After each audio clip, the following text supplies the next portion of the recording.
Akashvani presents Morning News.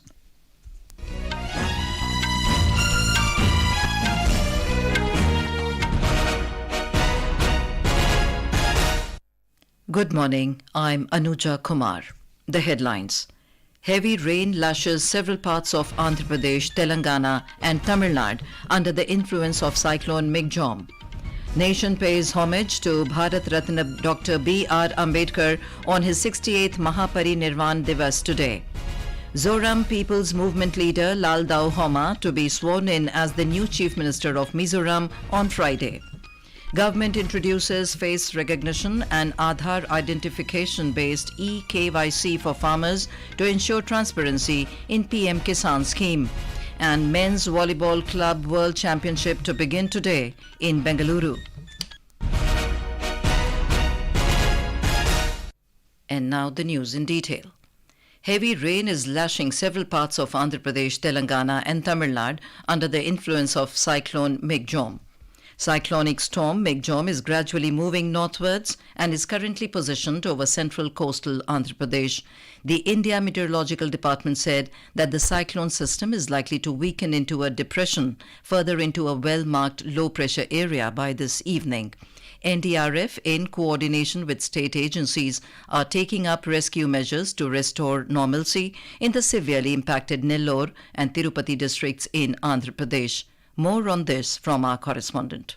With the cyclone hovering over the central Andhra Pradesh region, districts of West Godavari, East Godavari, Konaseema, Kakinada, Allur Sitaramaraju and Anakapalli are receiving moderate to heavy rainfall. Fishing operations remain suspended and schools will remain closed in the affected districts today. The NDRF and state agencies are working on war footing to clear the storm water and restore electricity and water supply in the severely impacted mandals of Nellore and Tirupati districts. About 15,000 people have been moved to cyclone relief centers and 23 crore rupees was released to take up emergency rescue measures. Andhra Pradesh Chief Minister directed the officials to submit a report on the extent of crop damage, and the state government announced a compensation of 27,000 rupees per hectare to the farmers for crop loss. Sri Sai, Akashvani News, Vijayawada. In Telangana, heavy rain lashed several parts of the state under the influence of the cyclone MICHAUng. Many parts in the state have reported heavy to extremely heavy spells of rain. Asvaraupet in Bhadradri Kothagudam district received 299.8 millimeters of rainfall during the past 24 hours. Several other places in the district received over 200 millimeters of rainfall during the same time. Several other places in the Bhadradri Kothagudam and Khammam districts received over 117 millimeters of rainfall, whereas many places across the state reported heavy rainfall during the past 24 hours. The Indian Meteorological Department issued a red alert for isolated places in Mulugu, Bhadradri Kothagudam and Khammam districts and orange and yellow alerts for several other parts of the state. Meanwhile, the officials also forecast light to moderate rain likely to occur at many places in the state for the next 24 hours. In Tamil Nadu, the aftermath of cyclone MICHAUng has been devastating in Chennai, Tiruvallur, Kanchipuram and Chengalpet districts. Chennai and suburban areas are still reeling under flood. The Air Force, Army, Navy, NDRF, STRF have all joined hands to deal with the unprecedented situation. Food packets were dropped by the Indian Air Force in some areas. Essentials are being distributed in high-rise apartments. As floods are yet to recede, power supply will be restored only after clearing the excess water. Special machinery have been brought from Navali Lignite Corporation to clear water stagnation. The government has declared a holiday in all the 4 districts. Additional health and sanitary workers have been brought from other districts to handle the situation. Chief Minister M.K. Stalin, his ministerial colleagues and top officials of the government are visiting the flood-hit areas and relief centres to meet the people and oversee the remedial measures. Health Ministry is also holding special camps to check on any disease outbreak. Suburban rail and road transport services stand halted as floodwaters are to be cleared. The nation will pay homage to Bharat Ratna Dr. B.R. Ambedkar on his 68th Mahaparinirvan Diwas today. The Mahaparinirvan Diwas will be commemorated by Dr. Ambedkar Foundation on behalf of the Department of Social Justice and Empowerment at the Parliament House lawns.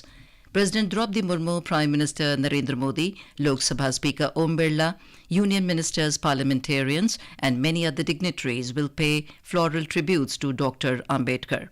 The event will be opened up for the public to pay their obeisance to Dr. Ambedkar.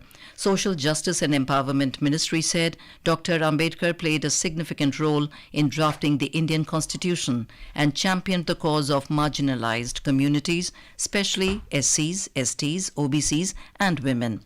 The ministry said his thoughts on social justice, equality and democracy still continue to inspire generations. Prime Minister Narendra Modi offered his respects to Dr. Bhim Rao Ambedkar on his Mahaparinirvan Day or death anniversary. The Prime Minister, in a social media post, said that Dr. Ambedkar, along with being the architect of the Indian Constitution, was an immortal champion of social harmony who dedicated his life for the welfare of the exploited and the deprived.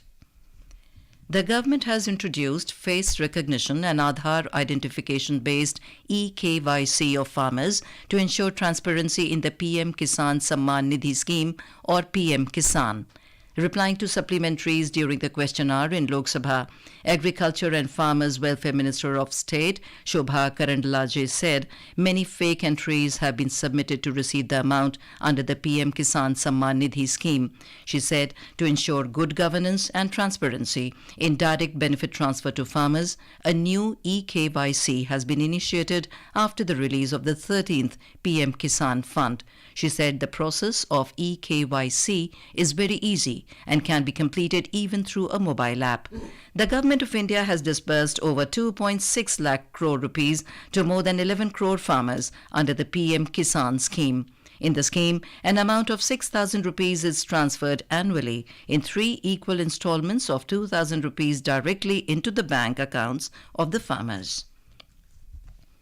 The Viksit Bharat Sankalp Yatra, a nationwide outreach initiative aimed at informing and empowering citizens about the central government's flagship schemes, is continuing its successful campaign in Kerala and Lakshadweep. A report. As Viksit Bharat Sankalp Yatra travels across Kerala and Lakshadweep, interacting with citizens, at many places beneficiaries are happily sharing their experience and success stories. One such beneficiary, Miss Lini Agustin from Kannur district, shared her experience with Agashwani News on the way her life transformed by availing the benefits of Prime Minister's Employment Generation Program (PM-EGP) scheme that provide financial assistance to promote self-employment for the unemployed population in the country. I am Lini Agustin. I am from Aravanjal in Kannur district. I had taken a 10 lakh loan through PM-EGP scheme and started a business. I have 5 women employees under me. The scheme had helped me and these 5 women to be self-reliant. I also got 35% of subsidy too under the scheme. This has really been very helpful. The Viksit Bharat Sankalp Yatra has emerged as a powerful tool for bridging the gap between the government and the citizens. Mayusha with inputs from K.O. Shashidaran, PTC Kannur for Agashwani News from Thiruvananthapuram.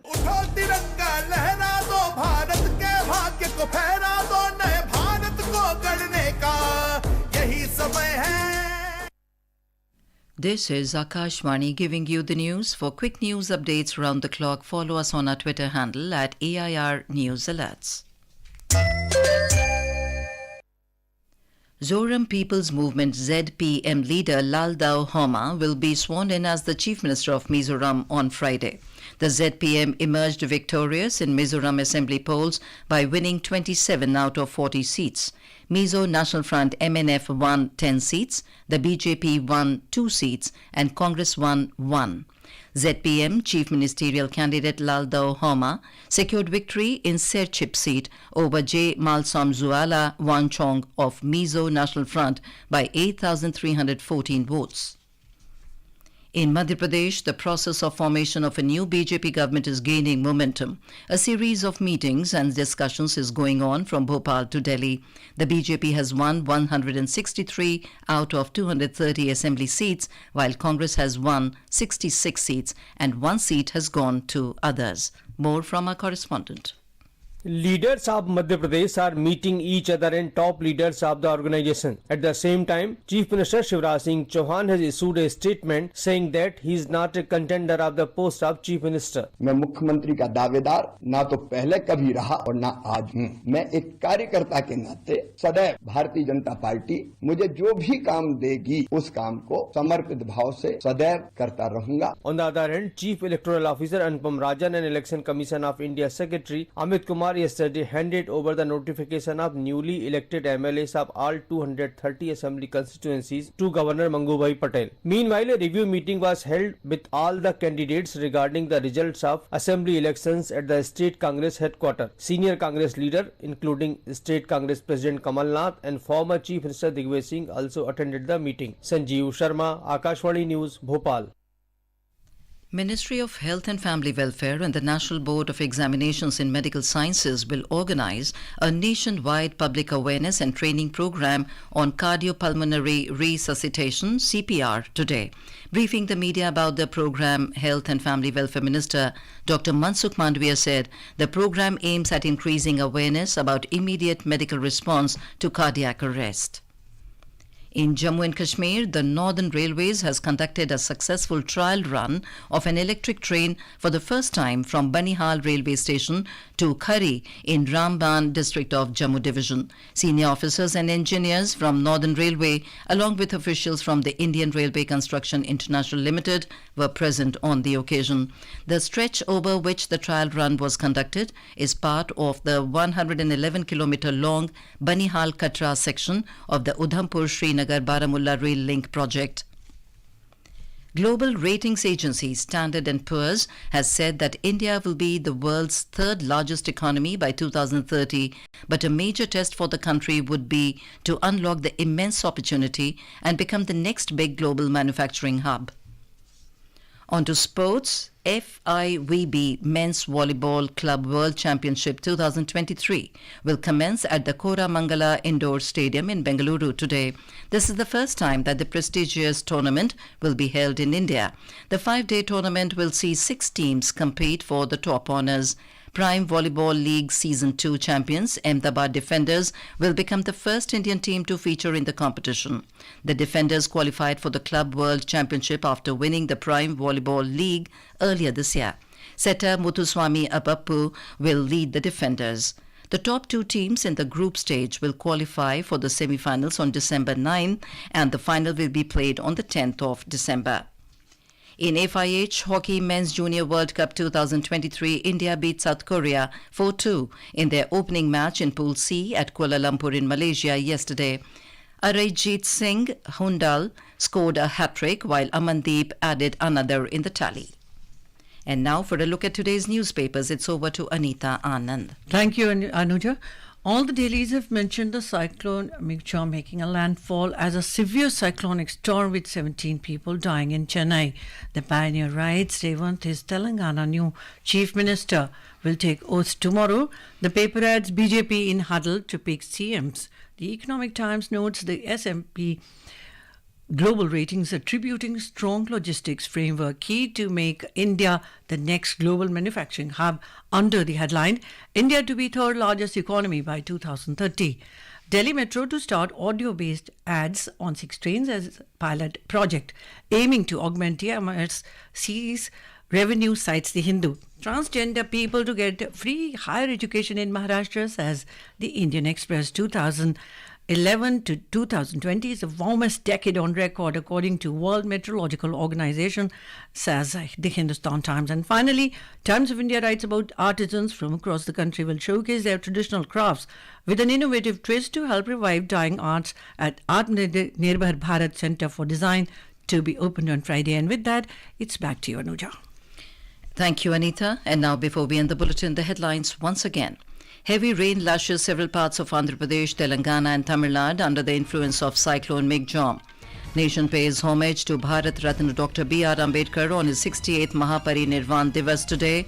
Zoram People's Movement leader Lalduhoma to be sworn in as the new Chief Minister of Mizoram on Friday.